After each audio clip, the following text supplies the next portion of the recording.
따라하십니다. 하나님께 합당히 행하라. 데살로니가 전서 2장 1절에서 12절 말씀으로 하나님 말씀 전할 때 은혜 되시기를 바랍니다. 오늘 우리가 읽은 2장 4절에 이 말씀이 있습니다. 오직 하나님께 옳게 여기심을 입어 복음을 위탁받았으니 우리가 이와 같이 말함은 사람을 기쁘게 하려 함이 아니요 오직 우리 마음을 감찰하시는 하나님을 기쁘시게 하려 함이라. 우리가 흔히 자주 말씀하는 하나님을 기쁘시게 하려 함이라 라고 하는 이 말씀에 제 얼굴보다는 성경 말씀을 조금 길게 보여주세요. 너무 크게 웃으셨어. 제 얼굴은 자주 보시니까 말씀을 보시고 너무 얼굴이 자주 보여요. 하나님을 기쁘시게 하려 함이라. 웃기잖아요. 그래서 설교를 못하겠네. 하나님을 기쁘시게 하려 함이라 라고 하는 표현이 이 성경의 데살로니가 전서 2장에 이렇게 분명히 우리가 자주 말씀하는, 그래서 우리가 찬양하는 나 주님의 기쁨 되기 원하네 라는 찬양의 그 고백처럼 이 내용이 이 2장의 말씀에 있습니다. 이 2장에 나오는 데살로니가 교회에서 복음을 전하며 은혜를 전하며 하나님을 증거하고 예수님을 전하고 성령의 역사하심을 전하는 사도 바울의 사역의 그 섬김의 기준이, 그가 복음 전도자로 살았던 삶의 기준이 바로 이 구절에 담겨 있어요. 하나님을 기쁘시게 하려 함이라. 은혜로 말미암는 삶의 기준이 이것이라는 말이죠. 복음을 알고 예수님을 알고 성령의 능력을 알고 하나님의 자녀가 되어서 거룩한 길을 가는 저와 여러분의 삶의 기준도 이렇게 하나님을 기쁘시게 하려 함이라, 이 말씀이 되어야 할 줄로 믿습니다. 거룩한 길을 가는 하나님의 백성, 그 삶은 남겨진 삶의 걸음에 하나님을 기쁘시게. 그런데 이 표현에 보면 우리의 마음을 감찰하시는 하나님을 기쁘시게, 행동이나 겉모습이 아니라 우리의 속사람, 우리의 중심까지, 우리의 동기까지 꿰뚫어 보시고 우리의 속에 있는 생각과 마음까지도 훤히 들여다보시는 그 하나님 앞에 온전한 모습으로 기쁘시게 하는 삶으로 살아야지, 이것이 은혜 받은 자의 삶의 기준이라는 것입니다. 저와 여러분이 이와 같은 기준으로 하나님의 역사를 이루어가는 믿음의 사람으로 이 세상 발걸음 힘있게 이어가시기를 주의 이름으로 축복합니다. 제가 우리 교회에 와서 자주 말씀 전했던 내용 중에, 표현 중에 이 말씀 있죠. 복음은 우리를 살리시는 하나님의 은혜입니다 그랬습니다. 복음은 우리를 살리시는 하나님의 은혜가 됩니다. 기쁜 소식, 예수님을 전하고 하나님을 섬기고 예배하고 그 은혜로 말미암은 삶을 살아가는 것은 우리 가정을 살리고 내 자신을 살리고 우리 이웃을 살리고 우리 주변을 살리는, 죽음과 사망의 종로로 타는 삶에서 살리시는 하나님의 역사를 이루어가는 은혜의 소식인 줄로 믿습니다. 그 하나님의 은혜의 살리시는 역사를 살아가는 삶의 기준이 하나님을 기쁘시게 합니다. 우리의 마음과 중심을 보시는 하나님을 기쁘시게. 사도 바울이 데살로니가 지역의 복음을 전할 때에 데살로니가 교회는, 지역은 마게도냐 지방의 아주 중요한 도시였는데, 교역로였는데, 이 데살로니가에 내려오기 전에 사도행전 17장에 가보면 데살로니가 교회 전에 빌립보를 복음을 전하다가 거기에서 환난과 핍박을 당하고 데살로니가 교회로 예수님을 전하기 위해서 내려온 것을 볼 수 있어요. 우리가 잘 알고 많이 들었던 빌립보 지역에서 귀신 들린 여종을 고쳐주었다가, 그래서 귀신을 내쫓고 예수님의 이름으로 선포하고 증거했을 때 악한 영이 사로잡아 있던 그 모습이 떠나고, 그럴 때 자유함을 얻게 되었는데, 그런데 이 여종의 주인이 귀신이 점치게 하여서 돈벌이를 하다가 돈을 벌 수가 없으니까 이것을 못하게 한 바울과 실라를 고소하고 감옥에 가두고 매질을 하고 깊은 감옥에 갇히게 하죠. 바울과 실라의 입장에서 보면 은혜로 예수님을 전하고 복음을 전했는데 오히려 고난을 당하고 어려움을 만나고 매질을 당하고 감옥에 갇힌 거예요. 얼마나 억울합니까? 얼마나 괴로운 모습이에요. 그 모습 속에서 사도 바울은 포기하지 않고 다시 데살로니가 지역에 와서 복음을 전하고 교회를 세우고 하나님의 사람들을 모으고 믿음의 사람들을 모으고, 여러분 오늘날도 우리가 이 일을 해야 되는 거예요. 하나님의 사람을 모으는 거예요. 예배자들을 모으는 거죠. 하나님 앞에 믿음으로 살아가는, 은혜로 살아가려고 하는 사람들을 일으키는, 교회를 세우는 그 일을 주저하지 않고 힘겨워하지 않고 이어갔어요. 사도행전 17장 15절에 가보면 말씀에 유대인들은 시기하여 저자의 어떤 불량한 사람들을 데리고 떼를 지어 성을 소동하게 하여 야손의 집에 침입하여 그들을 백성에게 끌어내려고 찾았다 그랬어요.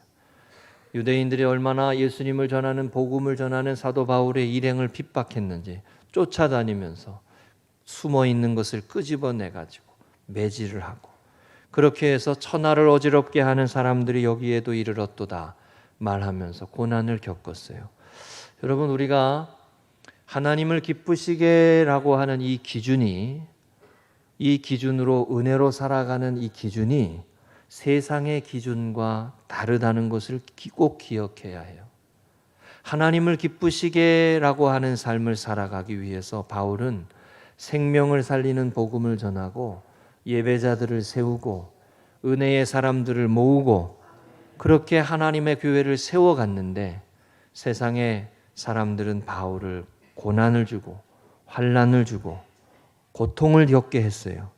그러니까 복음을 전하는 삶은 세상 속에서 저항을 받는다라고 하는 것을 성경은 우리에게 가르쳐 줍니다. 우리가 하나님을 기쁘시게 하는 삶을 살아가려고 힘쓰면 힘쓸수록 세상에서 우리는 때로 고난도 겪고 어려움도 당하고 문제도 만나고 환난도 겪는다는 거예요. 여러분, 예수님을 믿으면 다 좋아지면 좋겠잖아요. 아멘이시죠? 안 그런 분 어디 있어요?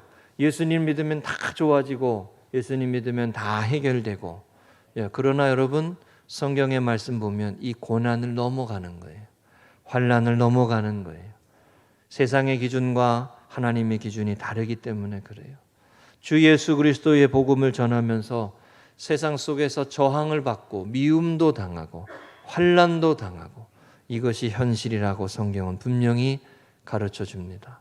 복음을 전하는 일이 어렵고 하나님의 사람들을 세워가는 일이 어렵고 그 속에 문제가 있고 괴로움이 있지만 세상과 부딪히지만, 그러나 그 일들을 감당하게 하시고 가능하게 하시는 하나님의 역사하심을 믿으시기를 바랍니다. 생명을 전하고 빛을 비추고 사랑으로 행하고 은혜와 기쁨을 말하고 소망과 부활의 소식을 전하는데 왜 세상이 반대할까요? 왜 세상이 싫어할까요? 하나님의 나라는 먹는 것과 마시는 것이 아니요 의와 평강과 희락이라고 했는데 왜 세상이 반대할까요? 기준이 다르기 때문이에요. 오늘 본문의 말씀에 보듯이 하나님의 사람, 은혜로 말미암은 사람은 하나님을 기쁘시게라고 하는 기준이 있지만 세상은 이 기준이 아니죠. 세상의 기준은 뭐예요? 최고가 되고 욕망을 실현하고 다른 사람을 짓밟더라도 성공하고 그런 것이죠. 하나님의 기준과 부딪힐 수밖에 없어요. 먹는 것과 마시는 것, 배부르고 좋아하는 것, 그것만이 아니라 의와 평강과 희락이 하나님의 나라라고 했으니 기준이 부딪힐 수밖에 없는 겁니다. 최근에 제가 기억 남는 책 중에 하나는 이런 제목의 책이 있어요. 바벨론에서 그리스도인으로 살기. 우리가 최근에 예레미야서 말씀을 마무리했는데 예레미야서 말씀의 새벽마다 볼 때마다 마지막 부분에 이 말씀이 있었어요. 세상 나라의 성공한 세상의 나라 제국이라고 하는 바벨론, 하나님이 허락하셔서 이스라엘 백성을 심판하는 징계의 도구로까지 사용하셨던 바벨론. 그러나 예레미야서의 말씀에 보면 장장 2장에 걸쳐서 그 예레미야를 그 바벨론을 심판하시겠다는 하나님의 말씀이 계속 나옵니다. 우리가 새벽마다 보신 분들은 분명히 보셨을 거예요. 제가 계속 강조했어요. 그 예레미야서의 말씀에 바벨론을 심판하시겠다는 하나님, 하나님의 나라를 무너뜨리고 하나님의 백성을 절망에 빠뜨리고 하나님의 거룩한 백성이 환난과 고통을 당하고 핍박을 겪게 하는 그 세상의 제국, 세상의 힘의 나라, 세상의 권세를 자랑하는 나라, 하나님은 그 나라가 영원하다고 말씀하시지 않아요. 하나님은 그 나라가 심판받아야 하는 나라라고 말씀하세요. 그리고 결국은 그 나라는 무너진다는 거예요. 반대로 하나님의 나라는 하나님이 세워가시는 나라예요. 그래서 다니엘서의 말씀에 보면 그 하나님의 나라가 영원하다라고 표현되어 있어요. 하나님이 세우시는 나라, 하나님께서 하나님의 영을 부어주셔서 하나님의 사람들을 통해서 세워가시는 의와 평강과 희락의 나라가 영원하다. 그래서 찬양에도 우리가 오늘도 일부 예배 찬양에도 그 찬양 불렀어요. 믿음으로 바로 서서 그 나라 영원하리라. 믿음으로 그 나라 세워가리라. 이게 하나님의 사람들에게 주신 사명이죠. 저와 여러분의 삶이 하나님이 세워가시는 그 영원한 나라, 하나님의 나라의 일꾼으로 하나님을 기쁘시게 하는 이 삶의 기준을 놓지 않으시기를 주의 이름으로 축복합니다. 할렐루야. 이 바벨론에서 그리스도인으로 살기라고 하는 내용이 그런 내용입니다. 바벨론처럼 제국이 다스리는 나라, 힘이 다스리는 나라 속에 하나님의 기준을 가지고 살아가는 사람, 그 사람은 어떤 사람이어야 하느냐? 그거를 잘 보여주시는 성경이 다니엘서라는 거예요. 포로로 끌려가서 바벨론 땅에서 거룩하게 구별하여서 뜻을 정하고 하나님이 기뻐하시는 삶을 살아야지, 내가 먹고 마시는 것에 더럽고 추한 것을 먹고 마시지 아니하고 뜻을 정하고 하루에 3번 예루살렘을 향하여 기도의 창문을 열고 하나님 앞에 기도하고 예배하는 삶을 살아야지라고 뜻을 정했던 다니엘이, 그 다니엘의 삶이 바벨론에서 하나님의 백성으로 살아가는 전형이라는 거죠. 모형이라는 거예요. 저와 여러분이 다니엘과 같이 하나님을 기쁘시게 하는 삶이 되시기를 축복합니다. 허물어지고 죄악이 많고, 이 책에 잠깐 보니까 그런 내용도 있어요. 여러분, 오늘날의 이 시대는 어떤 시대냐? 한 10년, 20년 전에는 안 된다고 했던 거를 오늘날에는 된다고 하는 시대란 말이에요.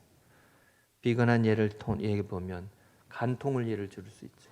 10년, 20년, 30년 전에는 절대 안 된다고 했던 게 이제는 버젓이 되는 시대예요.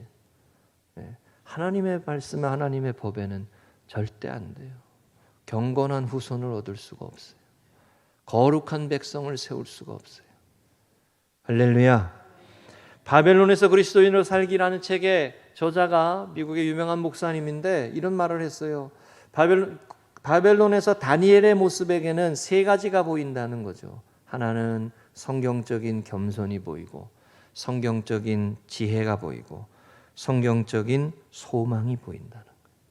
세상에 맞설 용기를 갖는 소망, 다른 사람에게 신뢰를 얻게 하는 겸손, 그리고 전체를 볼 수 있는 지혜를 갖고 있었다. 저와 여러분이 이렇게 겸손과 소망과 지혜를 가지고 거룩한 길을 온전히 끝까지 감당할 수 있는 하나님의 사람들 되시기를 축복합니다. 성경은 분명히 야고보서 4장 4절에도 이렇게 말씀했어요. 간음한 여인들아, 세상과 벗된 것이 하나님의 원수가 됨을 알지 못하느냐? 그런즉 누구든지 세상과 벗이 되고자 하는 자는 스스로 하나님과 원수가 되는 것이니라. 오늘 우리가 본문의 말씀에 은혜로 살아가는 삶의 태도, 사도 바울이 복음을 전했던 삶의 태도를 몇 가지 볼 수 있습니다. 여러분, 말씀 나눌 때에 은혜 되시기를 바랍니다. 첫 번째입니다. 따라 하십니다. 하나님을 힘입어. 하나님을 힘입으라. 2절에 보니까 너희가 아는 바와 같이 우리가 먼저 빌립보에서 고난과 능욕을 당하였으나, 금방 말씀드린 대로 빌립보에서 고난과 능욕을 당하였으나 우리 하나님을 힘입어 그랬어요. 많은 싸움 중에 하나님의 복음을 너희에게 전하였노라. 여러분, 복음이 전하여지는 이 교회의 역사, 믿음의 역사는 고난을 넘어서는 역사지 고난을 피해가는 역사가 아닙니다. 환난과 고난을 넘어서고 이겨내게 하시고 승리하게 하시고 감당하게 하시고, 그렇게 하시는 하나님의 능력을 덧입고 가는 것이 복음의 역사입니다. 바울이 이 고백을 하는 거죠. 하나님의 힘입음이, 하나님을 힘입어. 항상 방해가 있고 해방이 있고 은밀한 나태가 있고 하고 싶어 하지 아니하는 게으름이 있고 복음으로 말미암는 삶이 아니라 세상을 쫓아가고 흘러가 버리는 삶으로 그렇게 떠나려가는 삶 속에 머무르지 않고 흘러가지 않고 복음으로 하나님을 기쁘시게 하는 삶은 고난과 맞서고 십자가를 지고 시험을 넘어서고 환난을 이겨내는 그런 하나님의 능력을 덧입고 감당했던 것입니다. 여러분, 제가 이 말씀을 계속 드립니다. 우리가 하나님께 힘입음이 없이는 복음의 역사를 드러낼 수가 없는 것입니다. 가정이 하나님 앞에 온전한 가정이 되기를 원하고 믿음의 자녀가 온전한 가정이 되기를, 자녀가 되기를 원하고 거룩한 후손이 되어지기를 원하고 하나님의 역사를 드러내기를 원하는 교회 원한다면 하나님의 능력을 힘입어야 합니다. 성령의 능력을 구해야 합니다. 하나님, 내 힘으로만 아니라 내 지식으로만 아니라 하나님의 능력으로 감당하게 하옵소서. 기도하며 나아가야 돼요. 매질을 당하고 감옥에 갇히고 고난을 겪어도 바울은 하나님을 기쁘시게 하라는 그 기준을 감당하고자 힘입어서 나아갔어요. 우리 지난주에도 말씀드렸습니다. 디모데전서 6장 11절 12절 오직 너 하나님의 사람아 이것들을 피하고 의와 경건과 믿음과 사랑과 인내와 온유를 따르며 믿음의 선한 싸움을 싸우라. 영생을 취하라. 따라하시죠. 믿음의 선한 싸움을 싸우라. 영생을 취하라. 지난주에도 말씀드렸어요. 믿음의 거룩한 싸움을 싸워야 해요. 하나님의 거룩한 뜻을 이루어가기 위해 맞서서 감당하고 이겨내야 돼요. 시험이 없나요? 여러분, 신앙생활에 시험 없나요? 제가 보니까 시험이 있더만, 우리가 한 해를 살아도 이런 일 만나고 저런 일 만나고 올해도 많은 일들을 겪었습니다. 벌써 11월 1일 이 주일이 되고 뒤돌아보니까 벌써 이렇게 됐구나 생각하며 올해도 눈물 지은 일이 많았고 마음 아픈 일이 많았고 그 속에 성도들의 위로도 있었고 또 사랑도 있었고 격려도 있었구나. 할렐루야. 여기까지 온 거 하나님의 은혜인 줄로 믿습니다. 그렇게 시험과 환난을 지나고 믿음으로 하나님의 역사를 이루어가고자 하나님을 힘입는 것이 없이는 주의 일을 갈 수가 없는 것이죠. 여러분, 바울이 자신의 힘으로 복음을 전했다라고 말하지 않습니다. 오늘 여기 2절에 자신의 힘과 지혜로 복음 전도자의 삶을 살고 은혜를 끼치는 자로 살고 예수님을 전하는 자로 살고 하나님의 사람으로 살았다고 말하지 않아요. 하나님을 힘입어라고 말해요. 하나님을 힘입어. 하나님께서 주시는 힘을 가지고 하나님께서 주시는 위로를 가지고 하나님께서 주시는 소망을 가지고 하나님께서 주시는 말씀을 가지고 할렐루야. 그 힘과 은혜와 능력으로 하나님을 기쁘시게 하는 삶을 감당하시기를 축복합니다. 히브리서 12장 4절에 그래서 히브리서 기자는 이렇게 권면했어요. 너희가 죄와 싸우되 아직 피 흘리기까지 대항하지 아니하였다. 믿음의 주여 온전케 하시는 예수 그리스도를 바라보라. 그는 바로 앞에 있는 하나님 십자가를 지고 주의 영광을 위해서 나아갔던 주님을 기억해라. 십자가를 지신 주님을 바라보라. 할렐루야. 그렇게 힘입고 나아가서 복음의 일꾼으로 승리할 수 있는 줄로 믿습니다. 두 번째, 사도 바울의 삶의 기준을 볼 수 있는 구절 따라하십니다. 우리의 사랑하는 자 됨이라. 우리의 사랑하는 자 됨이라. 8절에 보니까 우리가 이같이 너희를 사모하여 하나님의 복음뿐 아니라 우리의 목숨까지도 너희에게 주기를 기뻐함은 너희가 우리의 사랑하는 자 됨이라 그랬습니다. 사도 바울의 사역의 기준, 하나님을 기쁘시게 하는 삶을 살아가기 위해서 그의 사역의 동기가 뭐냐? 사역의 동기가 욕망이 아니에요. 사역의 동기가 성공이 아니에요. 사역의 동기가 어떤 큰 사람이 되고자 하는 게 아니에요. 영혼을 사랑하는 거예요. 사람을 사랑하는 거예요. 이웃을 사랑하는 거예요. 하나님이 우리를 사랑하셨듯이 나도 그 사람을 사랑해야지 라고 하는 사랑이 동기였다는 거예요. 내 목숨을 너희에게 주기까지, 우리의 목숨까지도 너희에게 주기를 기뻐함은 그랬어요. 이렇게 사랑의 동기를 가지고 데살로니가 교회 성도들을 사랑했다는 거예요. 제가 한번 여러분 여쭤볼게요. 내 자식, 우리 자녀들도 사랑스러울 때만 있나요? 사랑스러울 때만 있나요?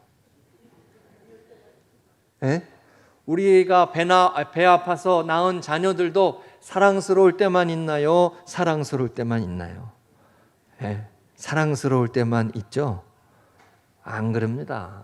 안 그렇잖아요. 내가 사랑하며 내가 귀하게 정말 부모의 모습을 그대로 닮아서 태어난 아이들도 때로는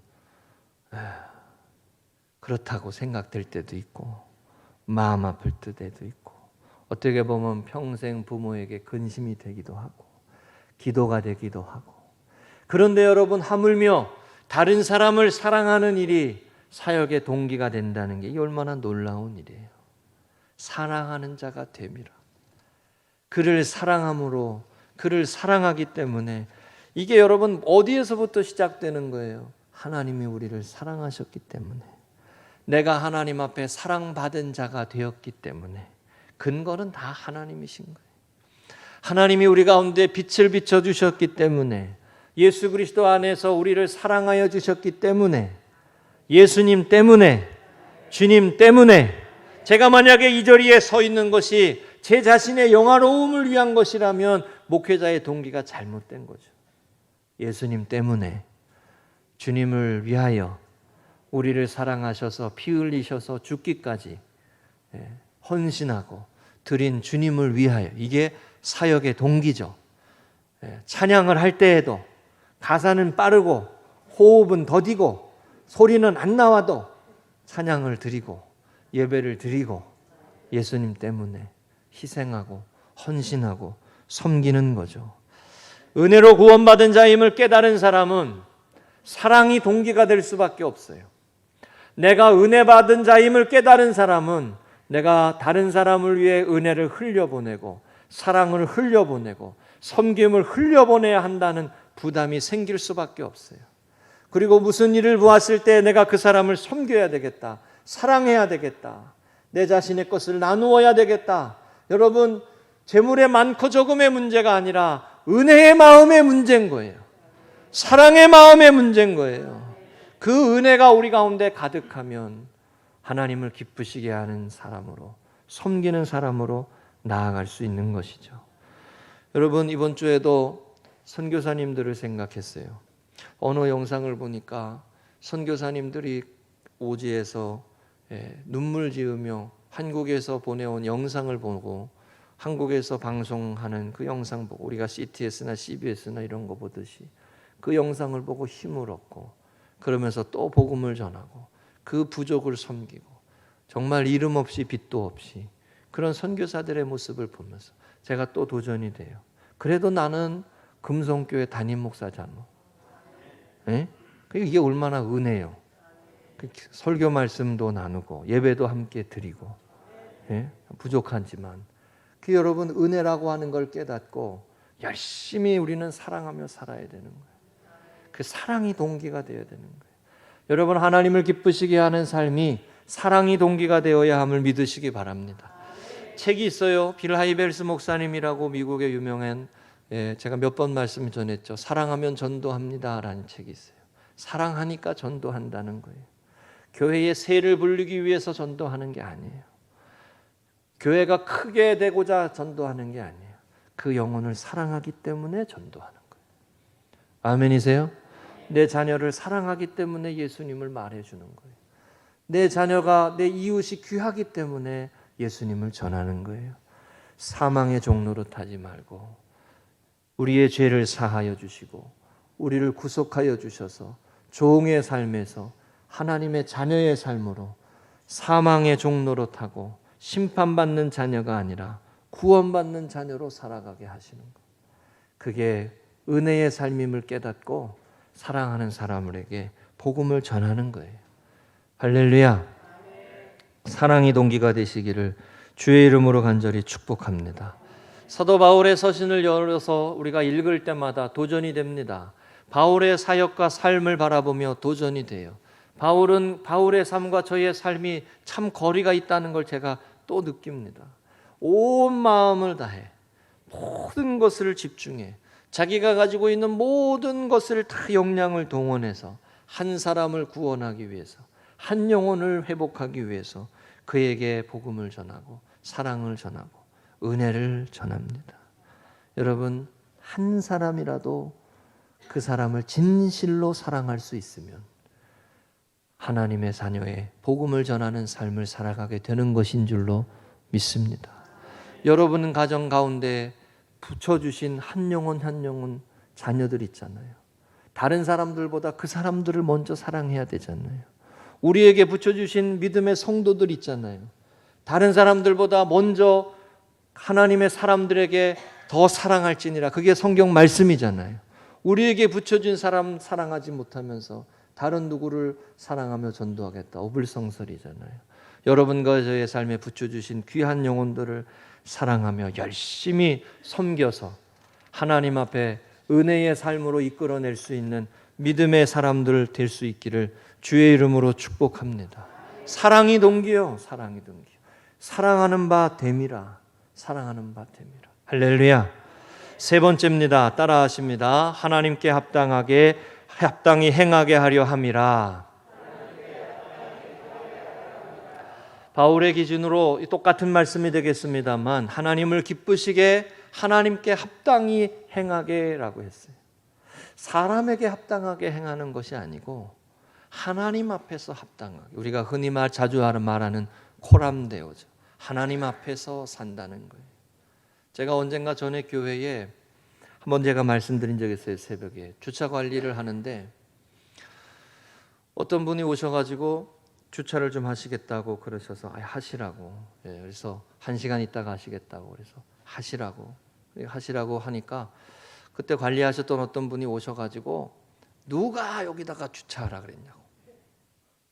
그 싸움이 났어요. 그 집에 들어가서 보니까 밖에서 시끄러운 소리가 나. 그래가지고 나가 보니까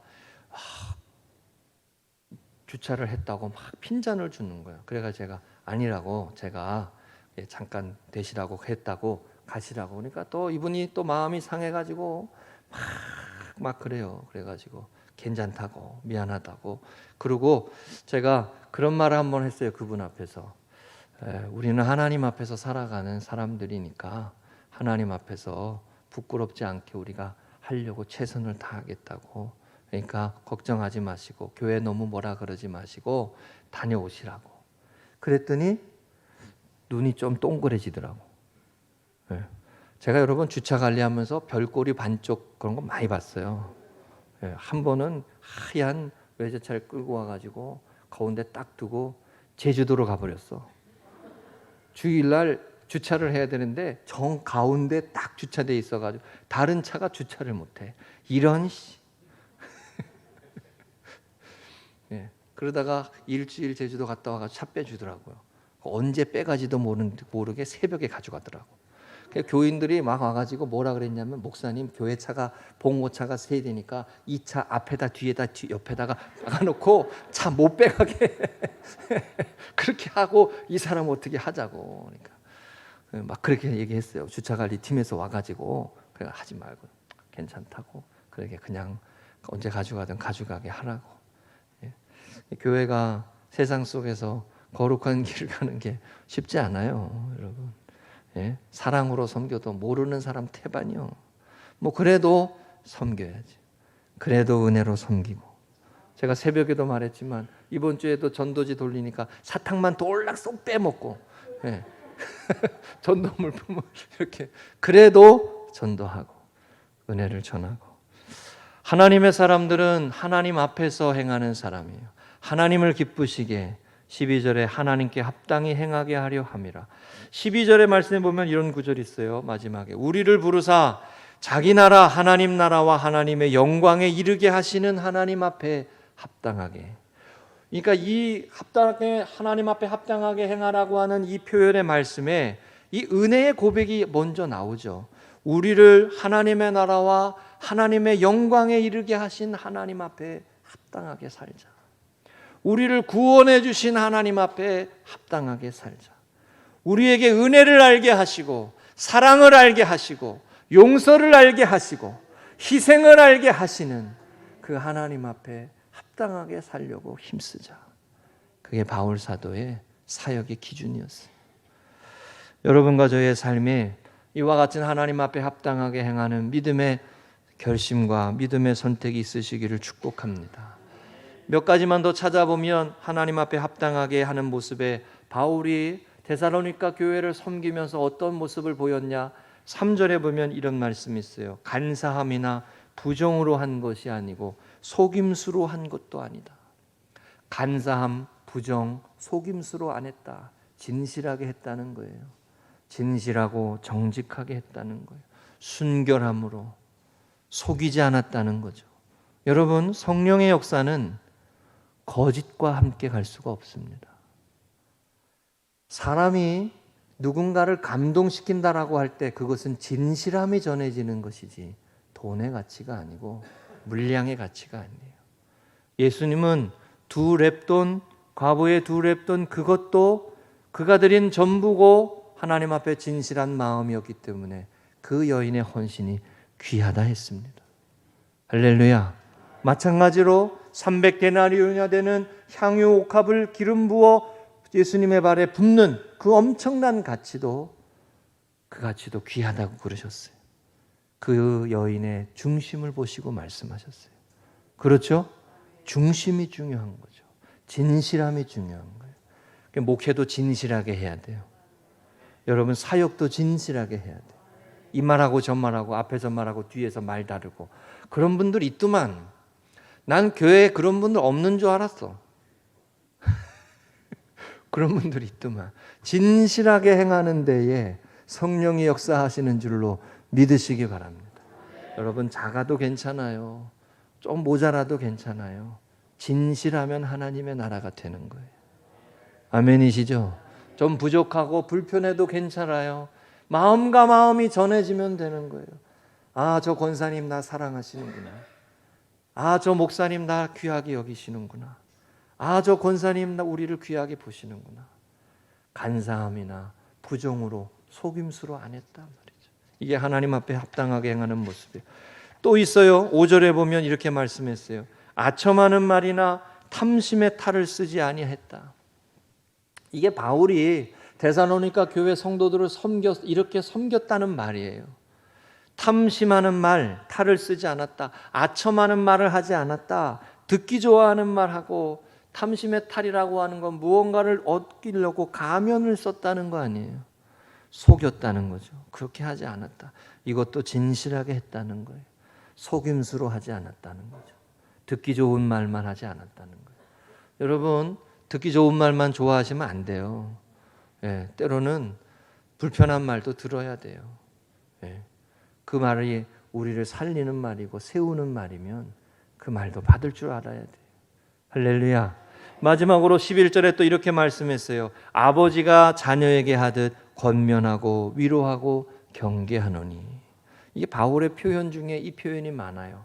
아비가 되라. 아비. 선생은 많으나 아비는 적다. 이런 표현이 있어요. 부모의 마음으로 섬겼다는 거죠. 가르치고 그냥 뭐 니들끼리 아무렇게나 해라고 뒤돌아서지 아니하고 자녀를 기르듯 내 자녀를 기르듯 여러분 교회 안에 내 자식만 자식이요? 믿음의 성도들의 자녀도 내 자식을 대하듯 내 자녀를 대하듯 그게 교회예요. 신앙과 믿음은 공동체로 키워지는 거예요, 여러분. 우리 아이들이 세례받는 것도 공동체 앞에서 세례받아요. 왜요? 공동체가 그 아이를 품고 믿음의 사람으로 키워가겠다는 거예요. 아멘이시죠? 신앙과 믿음은 한 사람의 모습만 보고 배우는 게 아니에요. 공동체가 중요한 거예요.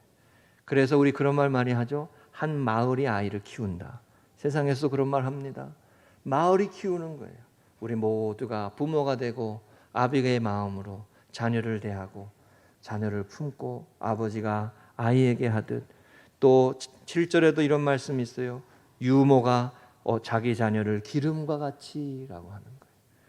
우리가 하나님 앞에 이와 같이 하나님 앞에 합당하게 행하여서 믿음의 귀한 발걸음 이루어가고 거룩한 길을 갈 수 있는 하나님의 사람들, 믿음의 사람으로 승리하시기를 주의 이름으로 간절히 축복합니다. 사랑하는 우리 성도님들, 하나님 앞에 합당하게 행하는 것은 축복의 삶을 살아가는 길입니다. 오래전부터 믿음의 선배들은 하나님 앞에서 코람되어 복음에 합당하게, 은혜에 합당하게, 그리스도의 십자가에 합당하게 주님을 본받아 이것을 우리에게 권면하고 말씀했습니다. 오늘도 하나님 앞에 합당하는 이 복음의 기준, 복음을 기준으로 전하는 바울의 기준을 기억하며 믿음의 삶에 승리하시기를 주의 이름으로 간절히 축복합니다. 세 가지 말씀드렸어요. 첫 번째, 하나님을 힘입어. 두 번째, 사랑의 마음을 가지고. 세 번째, 하나님 앞에서. 할렐루야. 이것이 은혜 받은 자의 합당한 삶의 태도입니다. 하나님의 은혜를 받고 하나님의 사랑을 받은 자는 이와 같이 복음을 전하고 사랑을 전해야 합니다. 마지막으로 데살로니가전서 2장 4절 말씀 함께 읽고 설교 말씀을 마치겠습니다. 함께 읽습니다. 시작. 오직 하나님께 옳게 여기심을 입어 복음을 위탁받았으니 우리가 이와 같이 말함은 사람을 기쁘게 하려 함이 아니요 오직 우리 마음을 감찰하시는 하나님을 기쁘시게 하려 함이라. 아멘. 할렐루야. 자, 옆에 계신 분하고 한번 인사하겠습니다. 복음에 합당하게 살아갑시다.